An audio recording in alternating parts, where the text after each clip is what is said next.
அனைவருக்கும் வணக்கம்.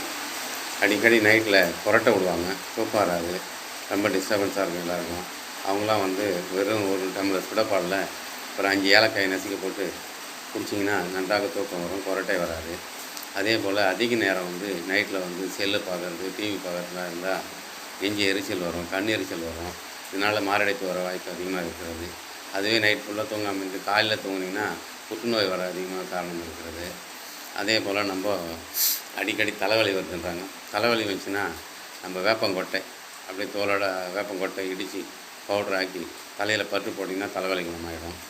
அதே போல் தலைவலி குணமாகிறதுக்கு இன்னொரு ஐடியானா, ஆப்பிள் 2ஆக அறுத்துட்டு உப்பு தடவி அது சாப்பிட்டு வந்திங்கன்னா தலைவலி குணமாகிடும். அதே போல் பாலில் பசும்பாலில் இஞ்சி குழச்சி அது 2 பக்கமும் பத்து போட்டிங்கன்னா தலைவலி குணமாகிடும். அதே போல் முளைக்கட்டிய தானியங்களில் அடிக்கடி சாப்பிட்டோம்னா சர்க்கரை கட்டுக்குள் வரும். அதே போல் நம்ம எலும்பு சத்து கம்மியாக இருக்கும், கால்சியம் சத்து கம்மியாக இருக்குங்க, வெள்ளை எள்ளு வறுத்து நெய்யில் வதக்கி சாப்பிட்டீங்கன்னா நன்றாக எலும்பு சத்து நன்றாக வரும். அதே போல் மாதவிடாய் டைமில் மகளிர்கள் வலி அதிகமாக இருக்கும், தூக்கம் வராது. அவங்க ஒரு டம்ளர் சுடப்பாலில் மஞ்சள் தூள் கொஞ்சம் போட்டு குடித்தாங்கன்னா நன்றாக தூக்கம் வரும். பெண்களுக்கு கரு உருவாகிறதுக்கு ஒரு வழி சொல்கிறேன். அரச மரத்தினுடைய மொக்கை அரைச்சி பசும்பாலில் கலந்து சாப்பிட்டு வந்தீங்கன்னா 48 நல்ல கரு உருவாயிடும். அதே போல் நாவல் இலையை அரைச்சி தயிரில் கலந்து சாப்பிட்டிங்கன்னா கரு உருவாகும். அதே போல் நம்ம தாமரை தண்டினுடைய சாறு, நாகப்புஷ்பம் சாறு, இது 2ஐயும் கலந்து மாதவிடாய் முடிந்த பிறகு சாப்பிட்டுனே வந்தீங்கன்னா கரு உருவாகும்.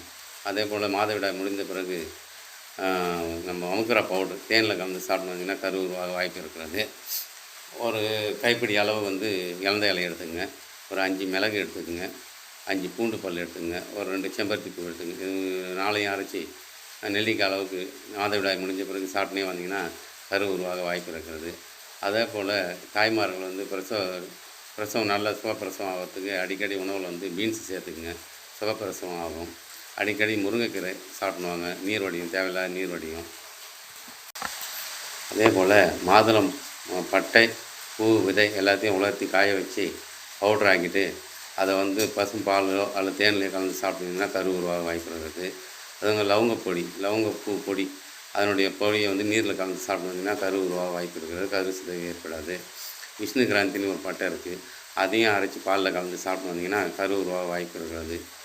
அதே போல் கால் ஆணி குணமாகிறதுக்கு நம்ம ஒரு இது சொல்கிறேன் டிப்ஸு.